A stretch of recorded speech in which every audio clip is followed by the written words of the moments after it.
I can report that the standoff is over. The suspect in this case has died from a self-inflicted gunshot wound.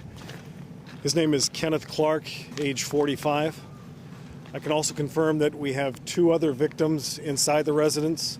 Both those victims are deceased, not releasing their names at this time. The standoff lasted over 11 hours.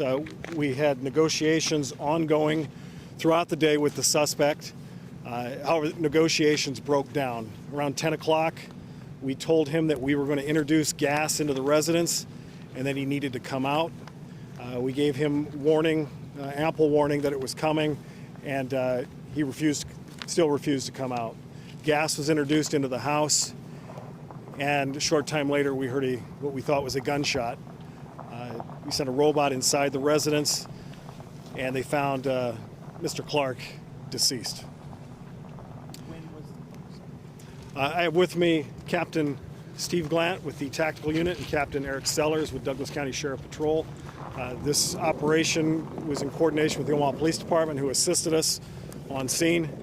We thank them for their efforts. I'll take any questions you might have. When was that last contact with him, do you know? Our last contact with him was just before 10 p.m. We told him that at 10 p.m., if he didn't turn himself, come out, we were going to introduce gas into the house. Do you know what the relationship is between the other 2 bodies that you found in Mr. Clark? This is still under investigation. We believe this is a domestic situation involving Mr. Clark and his ex-girlfriend. We're not releasing the names of the 2 deceased inside the residence. We'll have an update on those individuals tomorrow. How would you describe the conversations with him throughout the day? Did they change? Did they have an even tone? They were up and down all day. He was all over the map between sobbing, crying, praying. Several times he said he was going to come out, and of course he never did. It was virtually up and down the entire day for 11 hours. Can you describe the woman who was released from the home? Getting her out, obviously she was safe. Is she still safe? She is safe. She was taken to the hospital to be medically cleared. She is safe, and we are interviewing her now. Have you determined who made the original 911 call yet? How that all played out in these events? No, that's under investigation. The original call came out near the area of 150th and Blondo. It was a cell call. It was pinged to a cell phone tower in the area. We don't believe that anything occurred in that area. We believe that everything occurred inside this residence. Do you have the genders of the deceased? 2 males. 2 males. Throughout the day, did the suspect stay in the same location inside the house, or did he move? He moved throughout the house, several locations. And to confirm, this guy does live there. This is his residence, yes. Was power ever shut off to the house? No, we did not shut off power. Did you guys learn that the 2 were deceased in the home, and that's why you eventually fired the gas into the home? It was never confirmed for us until we actually got in there. We had information that there was 2 individuals in the house. However, we did not know their condition. Aside from sobbing and crying, did he say anything to you?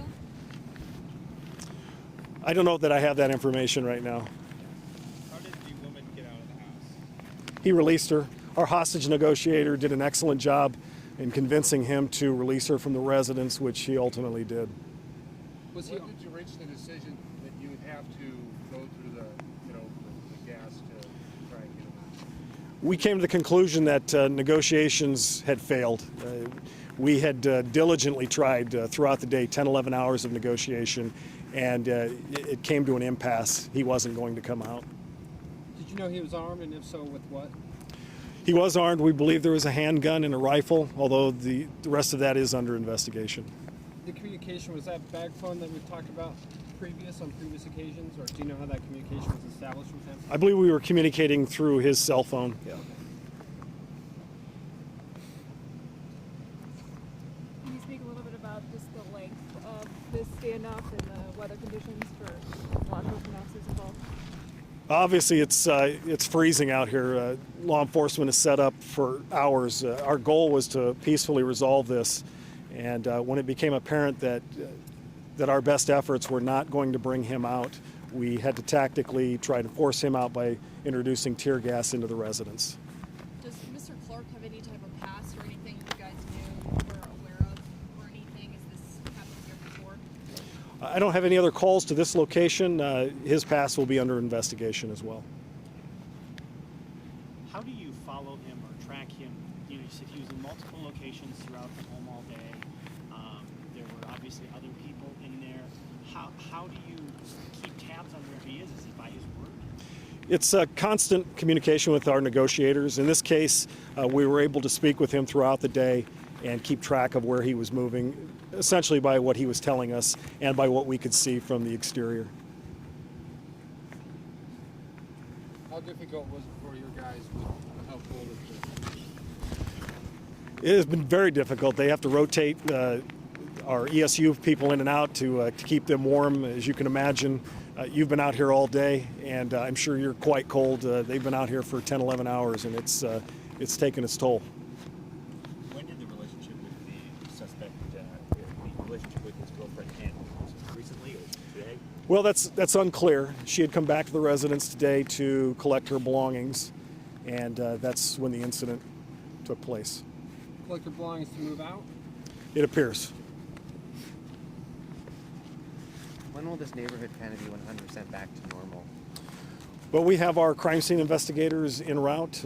We have a homicide investigation that will likely take us throughout the night.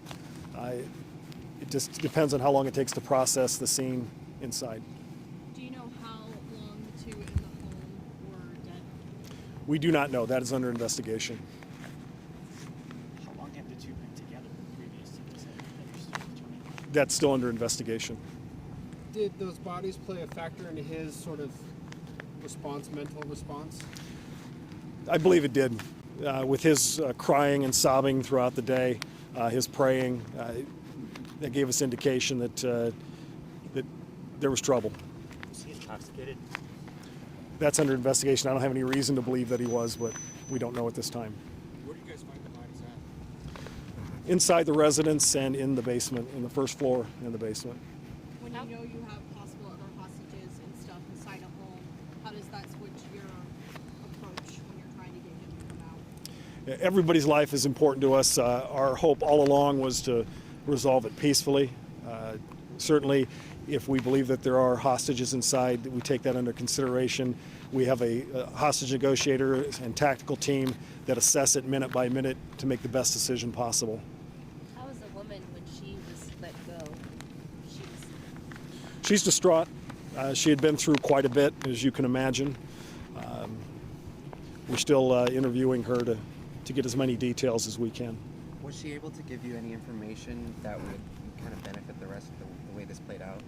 She was able to give us some information that that benefited us, but in the end, it came down to this individual surrendering peacefully. He chose not to. Do you rely solely on the hostage negotiator, or do you bring in folks, family members, possible people you knew to speak with them? We try all kinds of tactics. I'm not going to get into that, but certainly throughout the day we tried various methods to get him to come out. Were the victims related to the woman? Are you able to tell us anything like that yet? I can't confirm that. Where was his body? His body was found in an upstairs bedroom.